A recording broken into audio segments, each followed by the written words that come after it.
guys? Thanks for checking out Steven's Comics. This is video number 4, and in celebration of having this being the 4th video, I decided I'd start out with Amazing Spider-Man number 4. This is the Ramos variant. It's obviously also the first appearance of Cindy Moon as Silk. I know a lot of people were picking these up in the 5-0 packs, but all the ones I saw were pretty beat up.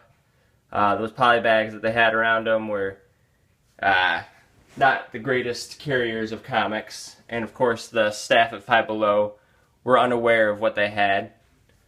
I picked this one up on auction just because I wanted a nice solid 9.8. I think Silk has got a long run coming for her as far as Marvel Comics wise go. This next comic here is Hulk 449. I found this at a local shop for $3.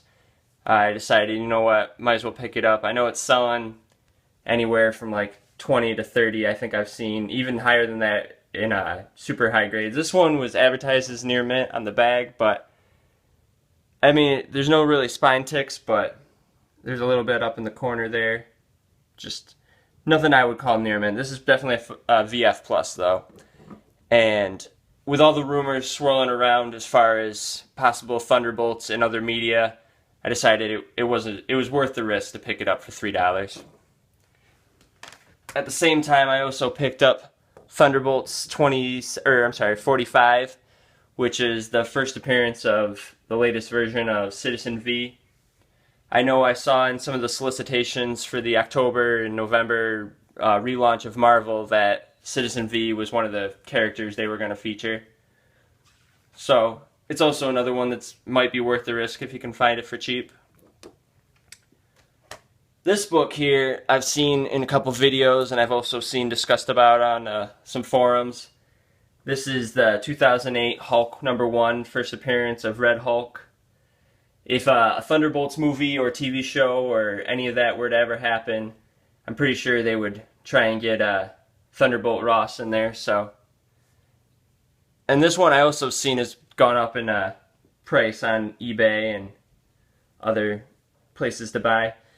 This one I found 1 through 20 for $12 at a local shop here called Sales to Astonish here in New York.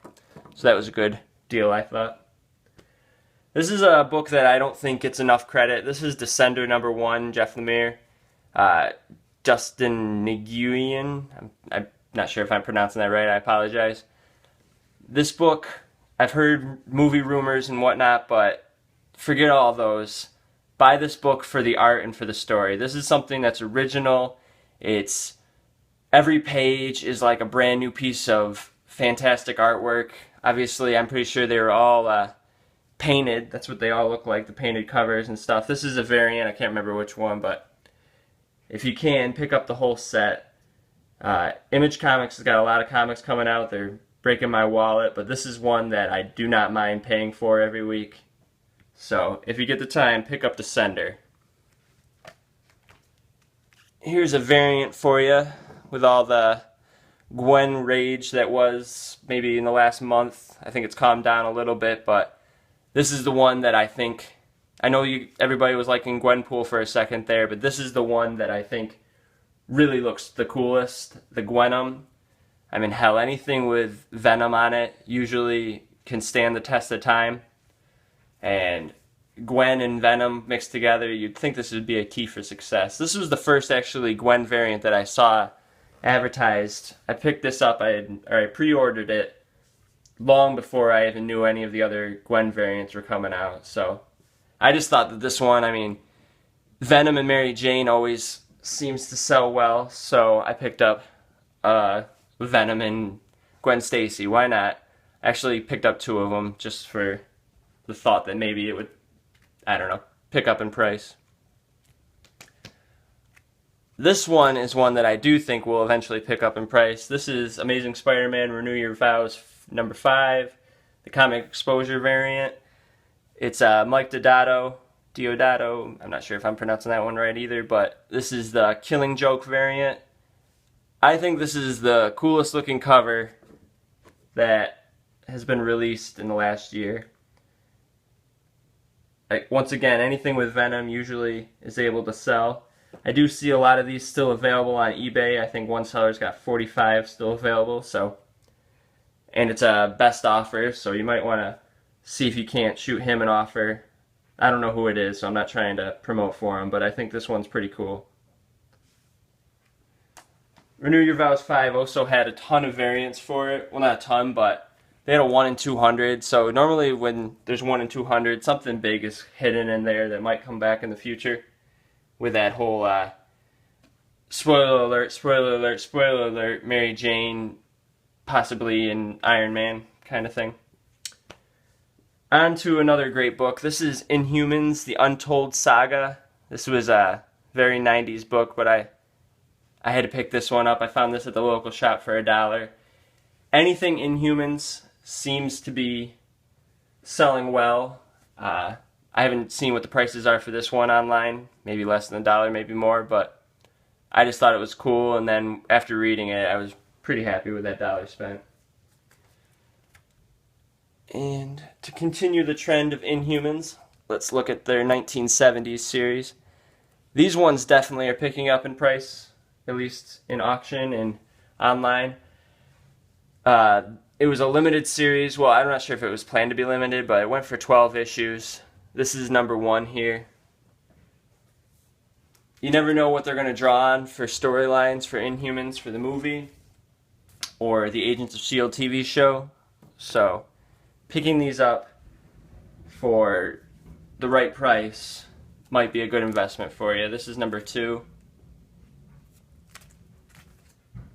We got number 3. The best part about these is the classic 1970s art. You don't see this anymore. A lot of people are drawing using computers, and they're just having to push out art so fast that the detail is just thrown away. You don't get these artists that were sitting down enjoying their work. I mean, look at this cover right here. This is number 4 here. This one's also signed by George Perez, the artist. And it's just so cool. Fucking Blackbolt is the man.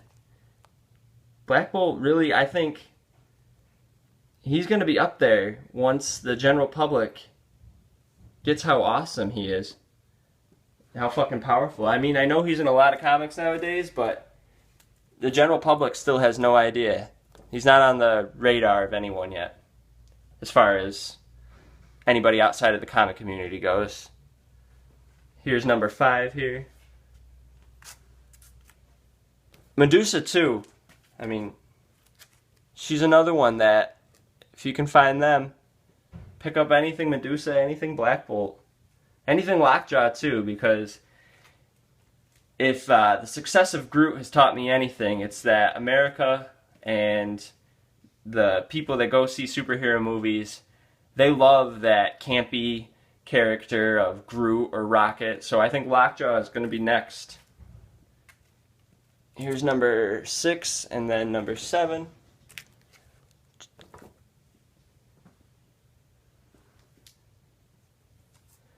I've seen number 7 a lot. I'm not sure if the print run was higher. I've seen this at almost every shop here in the area.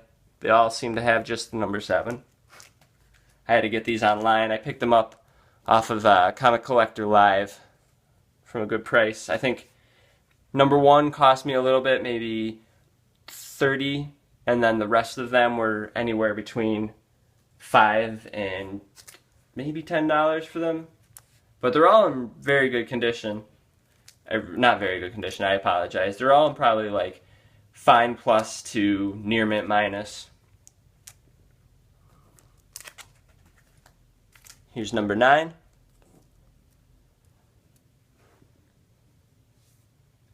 I'm not sure if you can read these on Marvel Unlimited, so this is also another series that you either have to find and trade. I'm not sure if it is in trade, but or pick up these single issues and open the cover and actually read them. But it's one of the stories that would be a good thing to spend your time doing on a Saturday. Here's number 10. Again, these covers, you're not going to find anything this cool on any cover. Even that Venom Killing Joke cover I was saying, that's cool and all, but this is really where it's at. If you want a collection that could stand the test of time. Pick up some of this stuff from the Bronze Age. Here's number 11, The Power of the Pursuer.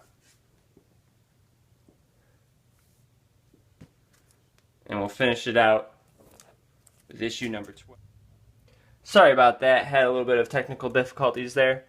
Let's get back to it. This one is issue number 12 of the Inhumans, and this one features a great cover featuring the Hulk.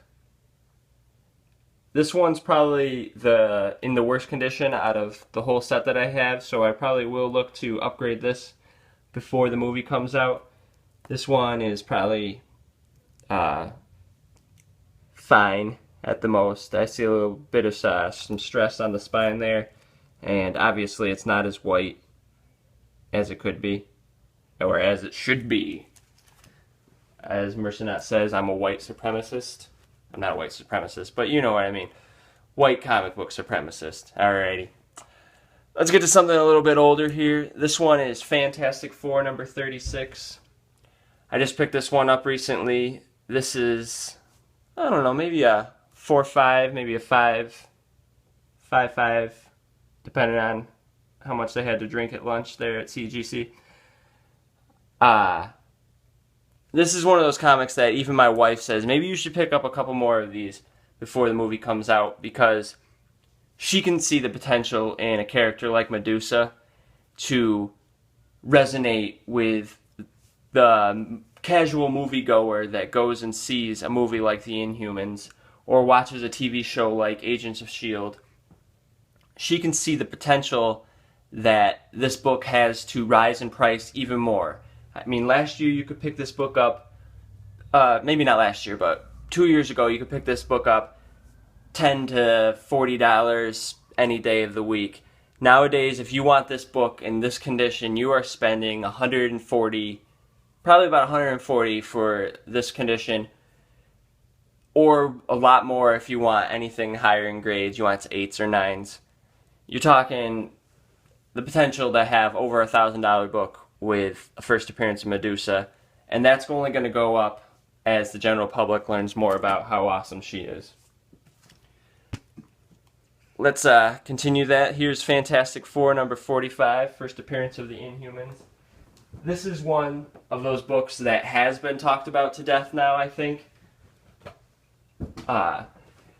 It's obviously also got the first appearance of Lockjaw in it too, so if you're into the campy kind of things like Groot, Rocket Raccoon, those kind of things, this is a book that I recommend getting.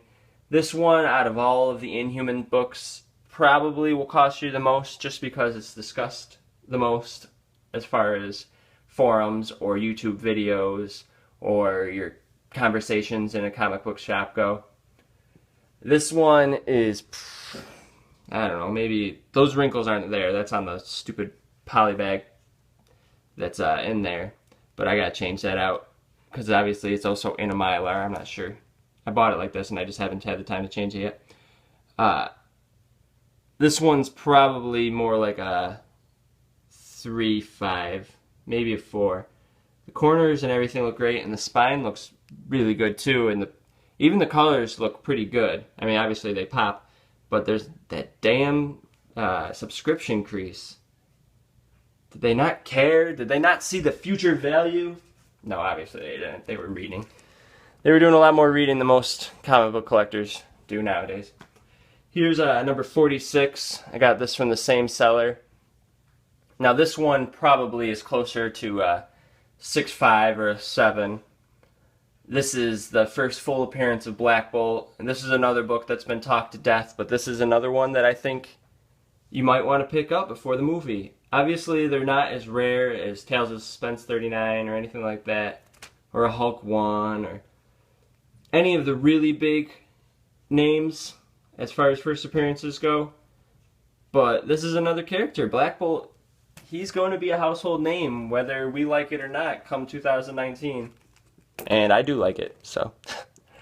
We'll finish this one out. This one's Fantastic Four 47. First appearance of Tillian, the Hidden Land. There's another first appearance now in this too, but I cannot remember what it is. I apologize for ending the video like this. Well, hopefully that does not deter you from coming back by the time I release another video.